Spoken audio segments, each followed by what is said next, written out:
Welcome to Stoic for Today. Seneca's warning. Life is short. Wake up before it's too late.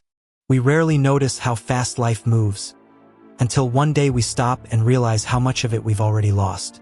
Hours, days, even years slip away quietly, without any warning. And this is exactly what Seneca tried to tell us 2,000 years ago. He wrote on the shortness of life not to frighten us, but to wake us up.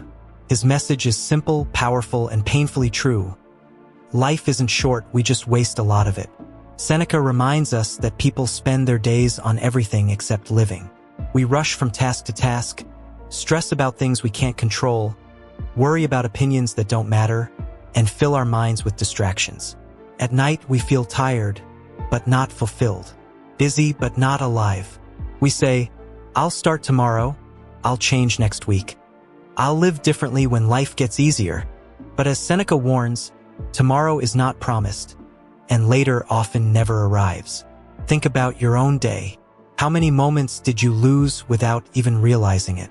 Minutes spent scrolling, hours spent overthinking, energy wasted on arguments that led nowhere. We give our time away so casually, as if we have an endless supply. But time is the one thing we never get back. Seneca says people guard their money carefully, but give away their time freely, even though time is more precious than anything else we possess.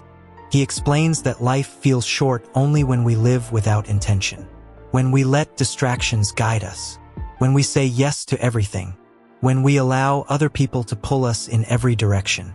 This is how life becomes small, rushed, and empty. But the person who lives with purpose, who chooses wisely where their time goes, suddenly finds that life becomes richer, deeper, and surprisingly long. Seneca also teaches us that many people don't truly live until the end of life is near. Only then they realize that they spent too much time chasing things that didn't matter: status, approval, temporary pleasures, and too little time on what truly builds a meaningful life: learning, improving, connecting, creating, and appreciating the moments that make life beautiful.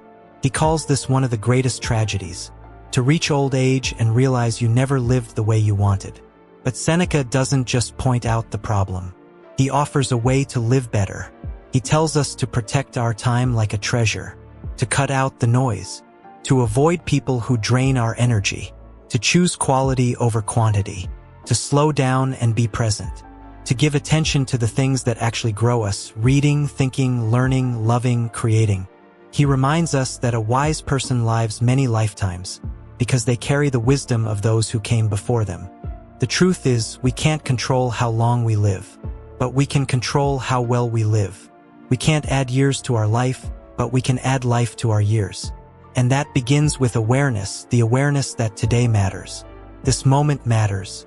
The choices we make today are shaping the person we are becoming. When we understand this, small frustrations lose their power. Drama becomes easier to ignore. Regret loosens its grip. And we begin to walk through life with more clarity and peace. Imagine living each day as if your time was valuable, because it is. Imagine investing your days into things that strengthen you instead of weaken you. Imagine choosing activities that nourish your soul instead of drain it. A life lived with purpose does not feel short. It feels full. Seneca's message is not meant to scare us.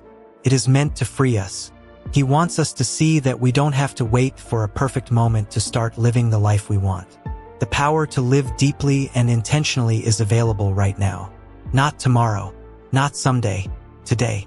So here is the truth Seneca leaves us with, a truth that echoes across centuries. Your time is your life. Do not waste it on what does not matter. Choose wisely. Live intentionally. Protect your days. And remember, you do not need more time. You need to use the time you have with purpose. Because in the end, life is not measured by how long we live, but by how well we live.